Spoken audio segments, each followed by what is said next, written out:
नमस्कार, आप देख रहे हैं राष्ट्रीय समाचार और मैं हूं आपके साथ प्रिया पांडे। पहले एक नजर हेडलाइंस पर। क्रिटिकल मिनरल्स पर भारत की बड़ी पहल, जयशंकर बोले रिस्क घटाने को वैश्विक सहयोग और नया ट्रेड फ्रेमवर्क जरूरी। खंडाला घाट टैंकर हादसा, 30 घंटे बाद भी मुंबई पुणे एक्सप्रेसवे पर जाम, यात्रियों को रात भर झेलनी पड़ी परेशानियां। नीट छात्रा की मौत मामले में पटना पुलिस ने सवालों से भागकर प्रेस कॉन्फ्रेंस छोड़ दी, जांच अब सीबीआई के हाथ में। महाराष्ट्र बीजेपी उत्तर भारतीय मोर्चा ने केंद्र से अवैध विदेश नागरिकों पर सख्त कार्रवाई की मांग की, 30 दिन में देश छोड़ने का निर्देश देने का आग्रह। सूरत में 21 करोड़ की पानी टंकी ध्वस्त, जांच रिपोर्ट में निर्माण की घटिया गुणवत्ता और लापरवाही उजागर। विदेश मंत्री डॉक्टर एस जयशंकर ने बुधवार को कहा कि भारत क्रिटिकल मिनरल्स की सप्लाई चेन में जोखिम कम करने के लिए संरचित और समन्वित अंतर्राष्ट्रीय सहयोग का समर्थक है। वाशिंगटन में आयोजित क्रिटिकल मिनरल्स मिनिस्ट्रियल बैठक को संबोधित करते हुए उन्होंने ग्लोबल सप्लाई चेन में अत्यधिक एग्रता और पैदा खतरों की ओर ध्यान दिलाया और कहा कि इनसे निपटने के लिए देशों के बीच संगठित साझेदारी जरूरी है। जयशंकर ने नेशनल क्रिटिकल मिनरल्स मिशन और रेयर अर्थ कॉरिडोर्स और जिम्मेदार वाणिज्य जैसे भारतीय की पहलों का उल्लेख करते हुए फोर्ज पहल को भी समर्थन देने की बात कही। इसी दौरान अमेरिकी राष्ट्रपति जेडी वेंस ने सहयोगी देशों से मिलकर क्रिटिकल मिनरल्स के लिए प्रेफरेंशियल ट्रेड जोन बनाने का प्रस्ताव रखा ताकि कीमतों में अस्थिरता कम हो, निवेश को बढ़ावा मिले और सप्लाई चेन बाहरी व्यवधानों से सुरक्षित रह सके। उन्होंने कहा कि आधुनिक अर्थव्यवस्था के लिए क्रिटिकल मिनरल्स तेल और गैस जितने ही अहम हैं और भागीदार हैं। देश मिलकर वैश्विक बाजार की दिशा में बदलने की भी क्षमता रखता है। मुंबई पुणे एक्सप्रेसवे पर गैस टैंकर पलटने के 30 घंटे से अधिक समय भी हालात पूरी तरह सामान्य नहीं हो पाए। हादसे के बाद लगा जाम करीब 20-22 किलोमीटर तक फैल गया, जिसका असर अब भी कई हिस्सों में देखा जा रहा है। बोरघाट सेक्शन तकनीकी रूप से साफ कर दिया गया है, लेकिन सड़क पर फंसे कई ड्राइवर गाड़ियां खड़ी कर सो गए, जिससे ट्रैफिक की रफ्तार बहाल होने में दिक्कत आ रही है। ट्रैफिक पुलिस सोए चालकों को जगाकर रास्ता खाली कराने में जुटी है और मंगलवार शाम करीब 5:30 बजे रायगढ़ जिले के खंडाला घाट इलाके में ज्वलनशील प्रोपलीन गैस ले जा रहा था और टैंकर ढलान पर अनियंत्रित होकर पलट गया, जिसके बाद गैस रिवाज शुरू हो गया और सुरक्षा के लिहाज से मुंबई की ओर जाने वाला मार्ग बंद करना पड़ा। लंबे समय तक रास्ता बंद रहने से दोनों ओर सड़कें वाहन फंस गए। खंडाला घाट में यातायात बहाल हो चुका है, लेकिन लोड़ावला के पास अब भी 5 से 10 किलोमीटर लंबी कतारें लगी हुई हैं। एनसीपी अजित पवार गुट के राष्ट्रीय कार्याध्यक्ष और राज्यसभा सांसद प्रफुल्ल पटेल ने पार्टी के अंदर फैसलों की प्रक्रिया और नेतृत्व को लेकर बड़ा बयान दिया। प्रफुल्ल पटेल ने साफ कहा कि पार्टी के सभी अहम निर्णय पार्टी के अंदर तय प्रक्रिया से ही होंगे और किसी बाहरी या काल्पनिक चर्चाओं के आधार पर नहीं होंगे। उन्होंने बताया कि राष्ट्रीय कार्याध्यक्ष होने के बाद नेता अजित पवार के बाद संगठनात्मक जिम्मेदारियां उनकी बनती हैं, जबकि महाराष्ट्र अध्यक्ष के रूप में भी सुनील तटकरे अपनी भूमिका निभा रहे हैं। प्रफुल्ल पटेल ने यह भी स्पष्ट किया कि राष्ट्रीय अध्यक्ष पद के लिए वे किसी भी तरह की स्पर्धा में नहीं हैं और इस पद की नियुक्ति पार्टी की बैठक और नियमों के अनुसार ही होगी। इसके साथ ही उन्होंने दोनों एनसीपी के एकीकरण या विभाजन जैसे अटकलों पर बात करने से इनकार करते हुए कहा कि वे केवल अपनी पार्टी से जुड़े मुद्दों पर ही चर्चा करेंगे। अजित पवार की भूमिका पर बोलते हुए प्रफुल्ल पटेल ने कहा कि 2023 में जब अजित पवार ने अलग राह चुनने का फैसला किया था, तब वे पूरी मजबूती से उनके साथ खड़े थे। एक मला सांगा, आज आमचा पक्ष आज आहे की नाही?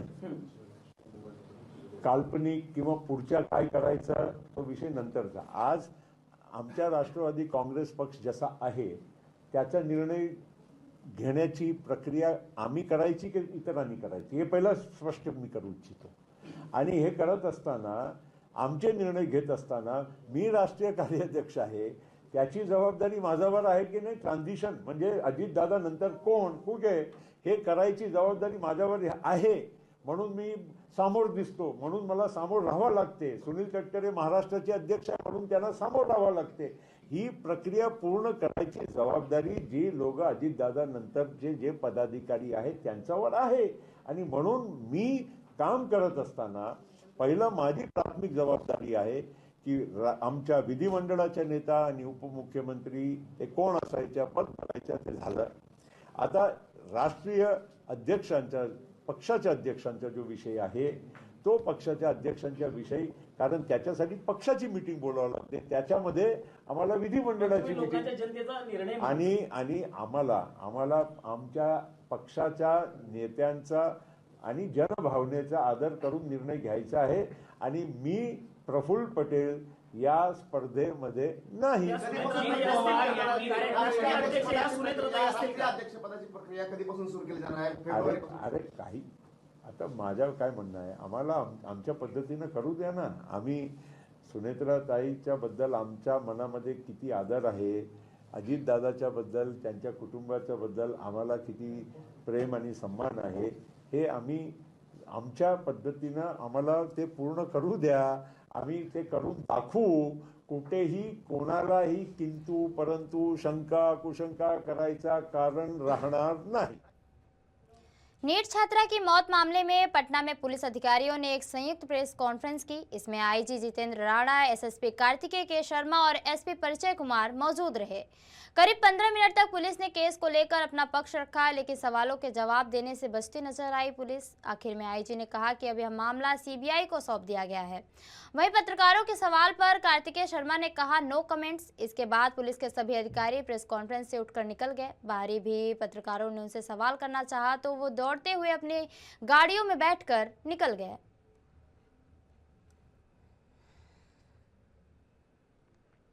पॉक्सो एक्ट की धाराएं लगी हुई हैं और साथ ही पॉक्सो कोर्ट के द्वारा निर्देश भी दिया गया है, जिससे आप लोगों को अवगत कराया जाए। कल भी कराया गया था और अभी भी आप लोग अवगत कराया जाएगा। आप लोगों से अनुरोध है कि जो पॉक्सो की धाराएं, पॉक्सो एक्ट है और जो पॉक्सो कोर्ट का जो निर्देश है उसका आप लोग अक्षरशः अनुपालन करें। इस कांड में केंद्र की मोदी सरकार के खिलाफ मुंबई युवक कांग्रेस ने आज जोरदार आंदोलन किया। चीन मुद्दे पर सरकार की भूमिका स्पष्ट करने और पूर्व सेना प्रमुख जनरल मनोज नरवणे की पुस्तकाल तत्काल प्रकाशित करने की मांग को लेकर मुंबई कांग्रेस कार्यालय परिसर से होते हुए युवक कांग्रेस के कार्यकर्ता सड़कों पर उतर आए। मुंबई युवक कांग्रेस के अध्यक्ष जीना सबरीन के नेतृत्व में हुए इस प्रदर्शन के दौरान नरेंद्र सरेंडर हो गया जैसे नारों से पूरा परिसर गूंज उठा। कार्यकर्ताओं ने आरोप लगाया कि देश की सुरक्षा से जुड़े गंभीर सवालों पर मोदी सरकार चुप्पी साधे हुए है और सच्चाई को दबाने की कोशिश कर रही है। जीना शबरीन ने कहा कि गलवान संघर्ष को लेकर प्रधानमंत्री नरेंद्र मोदी देश से क्यों छिपा रहे हैं, इसका जवाब सरकार को देना ही होगा। साथ ही उन्होंने पूर्व सेना प्रमुख जनरल मनोज नरवणे द्वारा किए गए खुलासों को सामने लाने के लिए उनकी पुस्तक तुरंत प्रकाशित करने की भी मांग की है। उन्होंने यह भी कहा कि संसद में नेता प्रतिपक्ष राहुल गांधी को इस मुद्दे पर बोलने से रोका जाना और लोकतंत्र के लिए गंभीर चिंता का विषय है। सेना की चेतावनियों के बावजूद समय रहते निर्णय नहीं लेने के कारण हमारे जवानों को शहादत देनी पड़ी, जिसकी जिम्मेदारी तय होनी चाहिए। युवक कांग्रेस ने साफ चेतावनी दी कि जब तक देश को सच्चाई नहीं बताई जाती और दोषियों पर कार्रवाई नहीं होती, तब तक उनका संघर्ष जारी रहेगा। से कुछ पन्ने पढ़ना चाहते थे। उस पन्ने में क्या था ऐसा कि हमारे गृह मंत्री अमित शाह जी और हमारे रक्षा मंत्री डिफेंस मिनिस्टर हमारे राजनाथ सिंह जी का खून खौलने लगा। क्यों? ऐसा क्या था उसमें?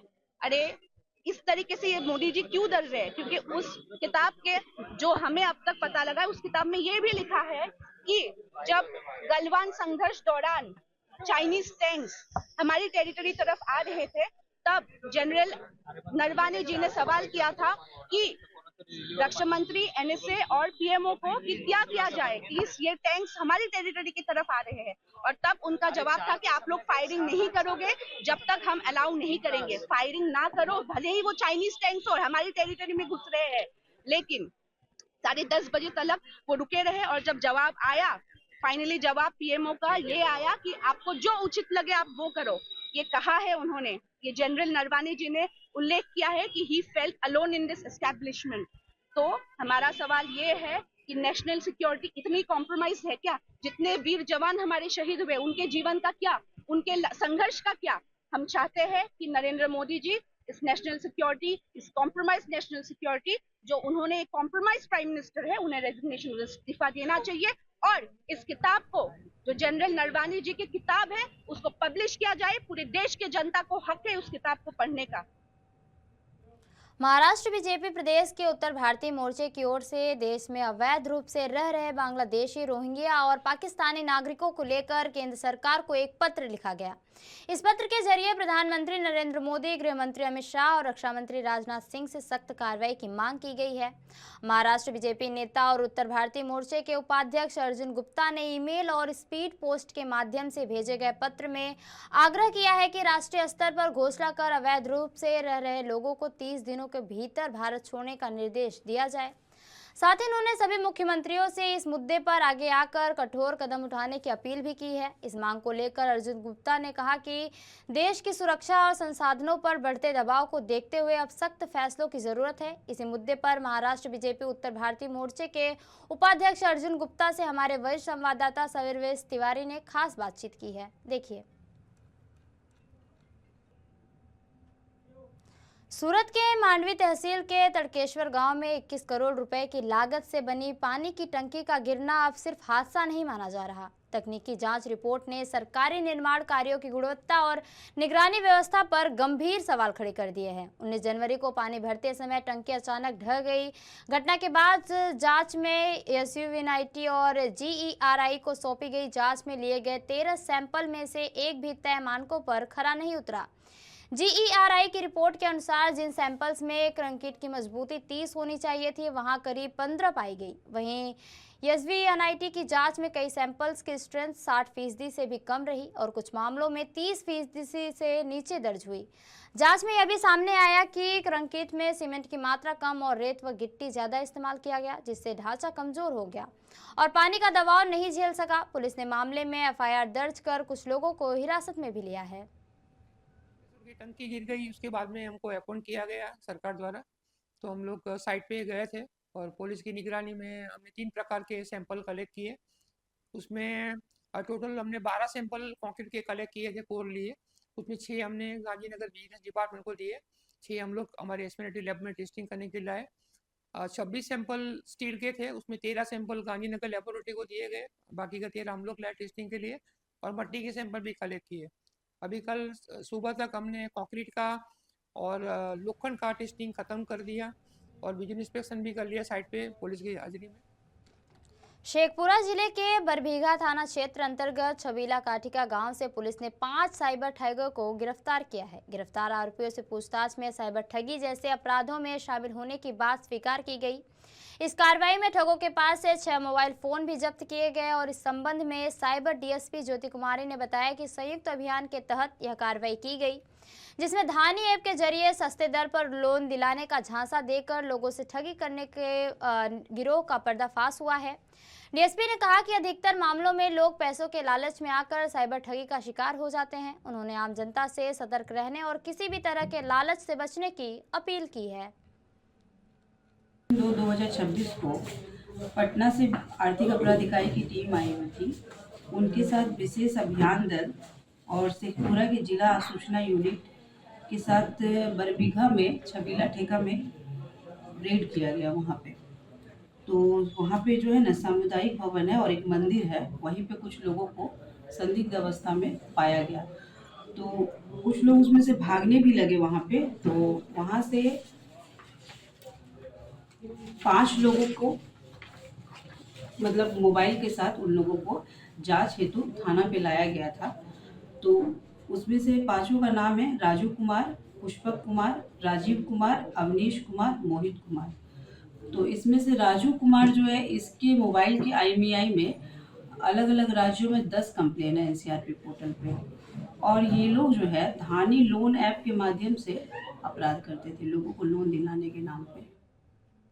सूरत शहर के क्राइम ब्रांच कार्यालय में आज अचानक अफरा तफरी का माहौल बन गया, जब मेट्रो टनल के काम के चलते इमारत की सुरक्षा पर सवाल खड़े हो गए। मेट्रो प्रोजेक्ट के तहत टनल बोरिंग मशीन के गुजरने के दौरान आसपास की इमारतों को नुकसान की आशंका जताई गई थी। इसी के चलते क्राइम ब्रांच की इमारत के भीतर लोहे के भारी सपोर्ट और गडर भी लगाए गए। इन सपोर्ट्स के लगते ही यह साफ हो गया कि इमारत के अंदर काम करना जोखिम भरा है।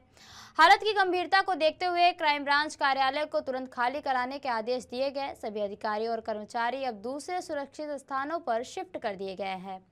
फिलहाल पुलिस और मेट्रो विभाग की टीमें संयुक्त रूप से बिल्डिंग की तकनीकी जांच कर रही है और इमारत को सुरक्षित बनाने के लिए अतिरिक्त मजबूती का काम भी जारी है।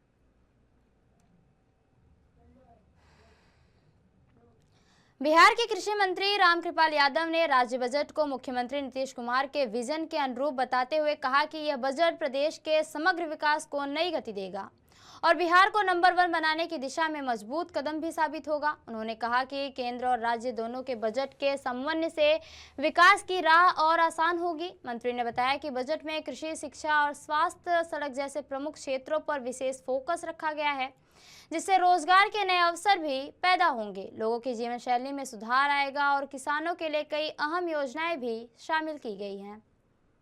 और राज्य दोनों का बजट आ गया है। केंद्र की सरकार ने भी बिहार के विकास में अधिक से अधिक सहयोग के लिए राशि का आवंटन किया है। और दूसरी बात यह है कि माननीय वित्त मंत्री के माध्यम से आज बिहार का ये बजट जनता के हित में आज आया है। हर क्षेत्र का ख्याल रखा गया है और ये मैं कह सकता हूँ कि जो माननीय मुख्यमंत्री जी का सपना है कि अपने प्रदेश को देश के नंबर 1 प्रदेश में स्थापित करें, नंबर 1 पर लाएं, उसी के अनुसार जो काम किया जा रहा है उसको देखते हुए माननीय मुख्यमंत्री जी के विजन के अनुसार माननीय वित्त मंत्री जी ने बजट प्रस्तुत किया है जो विकास में गति देने का काम करेगा बिहार के विकास में। वर्तमान बिहार सरकार द्वारा पेश बजट पर जनसुराज ने गहरी चिंता व्यक्त की है। जनसुराज पार्टी कार्यालय में आयोजित प्रेस कॉन्फ्रेंस में कहा गया कि राज्य का बजट भाषण मात्र 11 मिनट 43 सेकंड में खत्म हो गया, जो यह दिखाता है कि सरकार बिहार और बिहार के लोगों के प्रति कितनी गंभीर है। प्रेस वार्ता में जनसुराज के प्रदेश अध्यक्ष मनोज भारती, राष्ट्रीय प्रवक्ता सौरभ कुमार, मीडिया प्रभारी ओबैदुर रहमान ने मीडिया को संबोधित किया। सौरभ कुमार ने कहा कि क्या बिहार जैसे बड़े राज्य के भविष्य से जुड़े बजट के लिए सिर्फ 12 मिनट का समय देना उचित है? यह रवैया साफ तौर पर बताता है कि वित्त मंत्री और राज्य सरकार बिहार के विकास और जनहित को लेकर कितनी लापरवाह है। का बजट और यह है पिछले साल का बजट। इस साल का जो एस्टिमेटेड है, यानी आपने जो अनुमान लगाया है, वो अगले साल एक्चुअल हो जाएगा। यानी पिछले साल जो अनुमान लगाए थे वो इसमें एक्चुअल हो गया है इस साल। उसमें तो आप नहीं झूठ बोलेंगे। यानी 2026-27 में जो नंबर आप अभी मुझे बता रहे हो 25-26 का वो नंबर एक्चुअल हो गया है। तो सर आप ही के बात को आगे बढ़ाते हुए अगर 2025-26 के एक्चुअल नंबर को हम लेते हैं तो एक्चुअल रेवेन्यू क्या बताया गया था पिछले साल? 3,17,000 करोड़। एक्चुअल नंबर है 3,29,831 करोड़। ये इन्हीं का है, बिहार सरकार का डेटा है। और इस साल ये बता रहे हैं कि 3,47,752 करोड़ का इन्होंने बजट पेश किया है और उसकी वृद्धि बता रहे हैं कि 11 से 12% है। सॉरी सर, माननीय वित्त मंत्री जी, रॉन्ग है आप। 5% है, 17,000 करोड़ से आप बढ़े हैं। अब आप जोड़ लीजिए, मैथमेटिक्स हमको नहीं समझाने की जरूरत है कि मात्र 5% की वृद्धि है आपकी एक्चुअल टर्म में, नॉट इन एस्टिमेटेड टर्म। पहली बात। दूसरी बात, देखिए कि कितना इंपॉर्टेंट है ये। पिछले साल जब चुनाव चल रहा था बिहार विधानसभा का, तो ये नंबर मार्केट में फ्लोट हो रहा था कि 4,07,000 करोड़ का लोन है बिहार पर। बिहार सरकार के अपने डॉक्यूमेंट में पेज नंबर आगे कोई पूछे तो हम इसलिए बोल रहे हैं कि भाई ये नहीं लगे कि हम लोग हवा में बात कर रहे हैं। इन्हीं का जो अपना विजेंद्र प्रसाद यादव जी का डॉक्यूमेंट है उसमें पेज नंबर 15 में ये बता रहे हैं कि 31 मार्च 2027 तक बिहार का कुल लोन ऋण 4,46,326 करोड़ हो जाएगा। अब आप समझिए कि बिहार में 3,47,000 इन्हीं का फिगर हम मान लेते हैं तो उसमें 4,26,326 करोड़ का लोन आउटस्टैंडिंग रहेगा 31 मार्च 2027 तक। सूरत के प्रमुख स्वामी ओवरब्रिज पर आज एक के बाद एक हादसे सामने आए, जिससे कुछ देर के लिए अफरा तफरी का माहौल बन गया।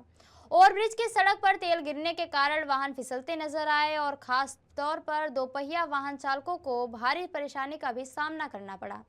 घटना के दौरान पुल पर चल रही गाड़ियां अचानक संतुलन खोती दिखी। हादसे का लाइव वीडियो भी सामने आया, जिसमें साफ देखा जा सकता है कि वाहन तेल के कारण फिसल रहे हैं। लगातार हो रहे हादसों के बाद दोपहिया वाहन चालकों में डर का माहौल फैल गया है और कई लोग सावधानी बरतते हुए भी नजर आए। सूचना मिलते ही फायर ब्रिगेड की टीम मौके पर पहुंची और सड़क पर फैले तेल को साफ करवाया गया ताकि आगे कोई भी हादसा ना हो सके।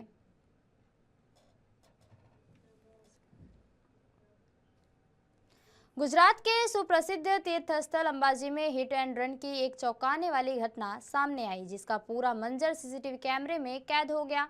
नशे में धुत एक स्थानीय शराब तस्कर ने तेज और लापरवाही से कार चलाते हुए भागने की कोशिश में पहले 2 तीर्थयात्रियों को वाहन से टक्कर मारी। इसके बाद कार अनियंत्रित होकर डिवाइडर लांघती हुई एक तीसरी गाड़ी से जा टकराई। हादसे के बाद मौके पर लोगों की भारी भीड़ जमा हो गई। सूचना मिलते ही अंबाजी पुलिस घटनास्थल पर पहुंची, आरोपी को कार के कब्जे में लिया। हालांकि कार चालक पुलिस को चकमा देकर मौके से फरार हो गया। पुलिस अब सीसीटीवी फुटेज के आधार पर आरोपी की तलाश में जुटी हुई है। तो ये थी अब तक की खास खबरें, और खबरों के लिए बने रहिए राष्ट्रीय समाचार के साथ। नमस्कार।